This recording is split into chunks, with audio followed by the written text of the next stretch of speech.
Hello everyone, how are you? Fine, thank you. What you're looking at right now is the outer packaging to my new phone. I consumed on Amazon Prime Day and I went and bought a phone.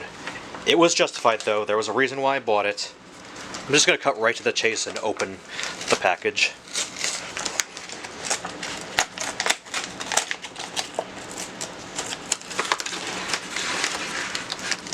Okay, we've got some additional bubble wrap here. Reusable padded pack. It looks like I gotta continue tearing this off.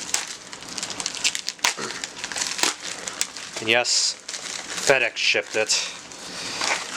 I bet you $100 that they threw the package.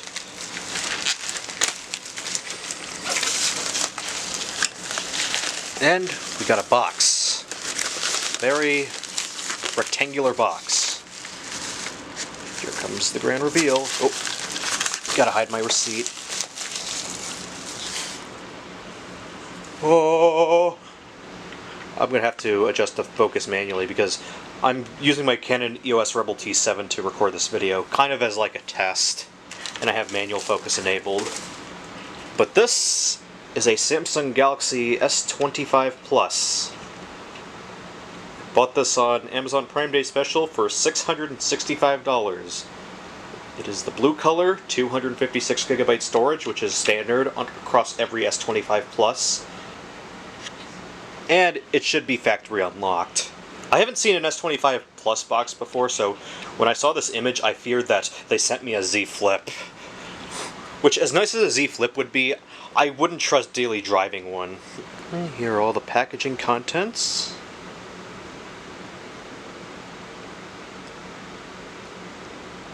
This is the SM-S936U1, though 1 at the end of the model number means that this is factory unlocked, which is very nice. Okay, it appears that Samsung does not print a serial number on the box, although if I do find one in editing, then I will be sure to censor it. They're doing what Apple does now and just have one-time peels. So, let's get peeling.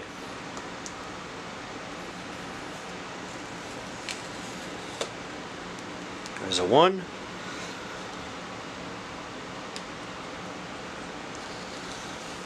And a 2. Now let's flip this over. Here comes the grand reveal.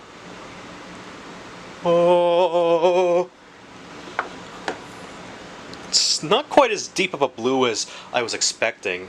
On my viewfinder it's appearing more like purplish, but I can promise you it is blue. It's supposed to be called navy. Maybe if I angle it around some more. Oh yeah, it's definitely much bluer on the sides. And there's a SIM card slot, which is very nice, but I don't have a physical SIM, because when I switched to Visible, I wasn't able to get a physical SIM, so I did do eSIM. Yeah, that's very nice. I have to be very careful because unfortunately I'm not going to be getting my case until Sunday or so. Because there was a bit of payment troubles with everything but the phone, that being the case and screen protectors. So this is literally all I got. There's supposed to be more in here. Samsung. Let's drop this down. Oh, come on.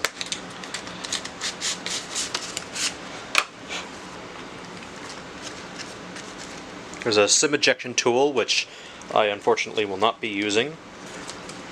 Yeah, I'm just going to slide this stuff outwards. Here we have a USB-C to C cable. I don't know how many watts this does, but I'm pretty sure it's only doing USB 2.0 speeds because it's a charging cable, mostly. And here's some literature. And here's some more literature.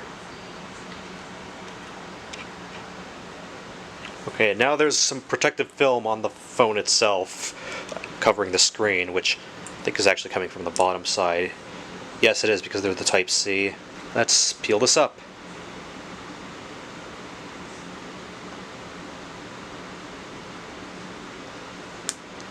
Yeah! And I know what some of you are about to say.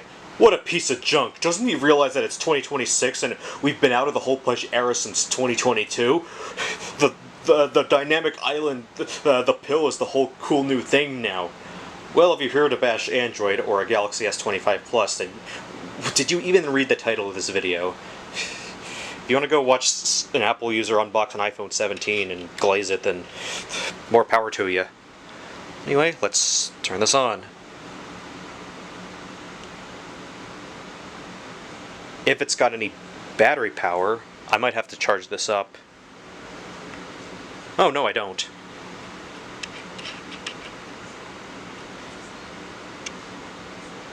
Secured by Knox.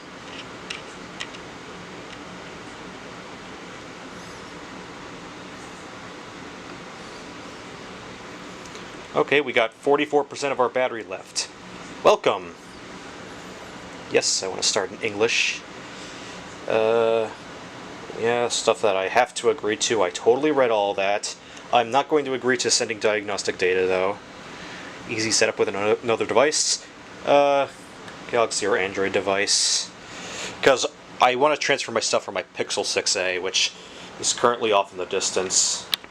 Oh, my 6a already picked that up. Set up Galaxy S25 Plus. Yeah, let's go ahead with this now. Even though I was in the middle of copying pictures that I didn't want over to my server. Connecting this may take a few moments. Continue setup on your new device. I can say that I definitely like the bigger screen of this phone. That was the reason why I went for it instead of the vanilla S26. Although something I'm going to have to get used to is the volume rocker being to the north of the power button rather than to the south like it was on the Pixel. I want to transfer my eSIM from another phone. Do I really have to contact Visible to transfer this over? Okay, so if I want to move my SIM over to my new phone, then I have to download the Visible app, so I have to press setup later in settings. Copy apps and data. Yes, I want to copy them over. Yes, I gotta download Samsung Smart Switch, I guess. And it auto-fetched the Samsung Smart Switch app from the Google Play Store. I really cannot win with either manual focus or autofocus on this DSLR. Note to self, never use this camera again for video. Okay, there we go. And also, just realized that the footprint of the S25 Plus isn't even that much larger than the Pixel 6a. And the 6a just has pretty large bezels for one of these modern bezel-less phones. Select data to transfer, custom. What's very nice about Samsung Smart Switch is that it lets you selectively choose like what of each you want to transfer over. Like if I want to transfer over like my downloaded images but not my camera images, then I can do that. Same with a lot of my videos and music and whatnot. I'm just going to transfer all my music over. I might have some FLACs in there, which I might just replace with MP3s to save space, even though this is a 256 gigabyte phone.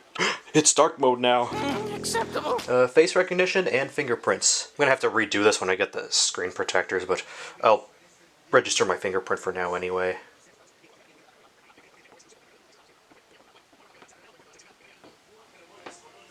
How about let's don't send usage and diagnostic data. Not going to back up my photos and videos to Google, but I will back up my other device data. Alright, I get it. Now this is one of the bloat points that's often brought up with modern Samsung phones. Her Samsung account and duplicate things, which, yeah, I don't really like either, but we can just skip all this. I'm only going to read all the required. I totally read all that. I am the very, very, very fastest reader in the world. Okay, I guess some of this is just telemetry. I'm more of a power user, so I'm going to turn off the auto blocker. Pretty sure that's something I can turn on later. Enter my date of birth. I was born tomorrow, apparently. And I'm all set up now, apparently. Home? Doesn't know what the date and time are, so that's going to have to be fixed. It's 5:14 p.m. right here, right now, so this is 11 hours ahead. Top right corner for the quick settings and most to the left for the notifications. I don't know how I feel about the control center and notifications shades being split, but at the same time on the Pixel it was also a little bit annoying to have to swipe down twice to get to a particular quick setting that I wanted. But either way, having the option to switch between both would be nice. Done with this phone.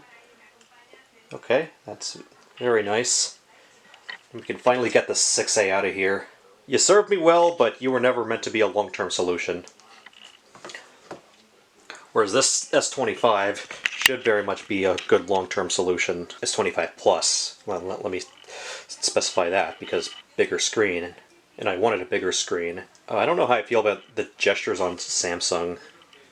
I'm gonna switch that back to button control, if I know where to find it. Okay, I guess I gotta search for it. Oh, I'm not used to this. Navigation bar. Okay, it's under display. I'll make this buttons. And I want my button on the left, back button on the left. Gonna miss the swipe gesture, but at least I have a universal back button. And here's a feature that should be new to me on the long term, 120 hertz. This video is only being shot in 30 FPS, but acceptable. Acceptable. Yes, I know I'm extremely late to the party. The iPhone 13 didn't have high refresh rate. This Pixel 6a didn't have high refresh rate. Pixel 4a didn't have it. The OnePlus 8 had high refresh rate, but only 90 Hz, which is considered a low refresh rate these days, and I think you only find that on like super poverty tier Androids these days. And yes, even the super poverty tier has gotten high refresh rate now, so I'm very late to the game, but better late than never, I guess. And also, the screen resolution is set to 1080p by default. This screen can do 1440p, but I don't know if there's really much advantage to running 1440p on a phone, except for like VR. I'm going to leave it at 1080p for now, because that should be a little easier on the battery. I'm going to have to start removing or disabling apps that I don't want. Let's see if I can get rid of LinkedIn. Okay, I can uninstall that. I can uninstall 365 Copilot, and same for Outlook. Okay, I can't uninstall OneDrive, but I can disable it. Also want to get rid of the Google search bar, which you can do with the stock Samsung launcher, unlike the Pixel. Let me get rid of the weather for now. Now brief, and start. I'm gonna get rid of that. Oh, this is gonna get real annoying real fast. I gotta set a new sound. And also I'm gonna have to figure out the whole thing with the app launcher. Okay, I'm now adding the visible eSIM to my phone. Well, my new phone. I'm already getting fingerprints on the back. Me no likey. I really need to get the case in sooner rather than later. Okay, the eSIM is ready. Service provider update. Okay, so I'm gonna have to do the typical restart with these Samsung phones. Yeah, that works.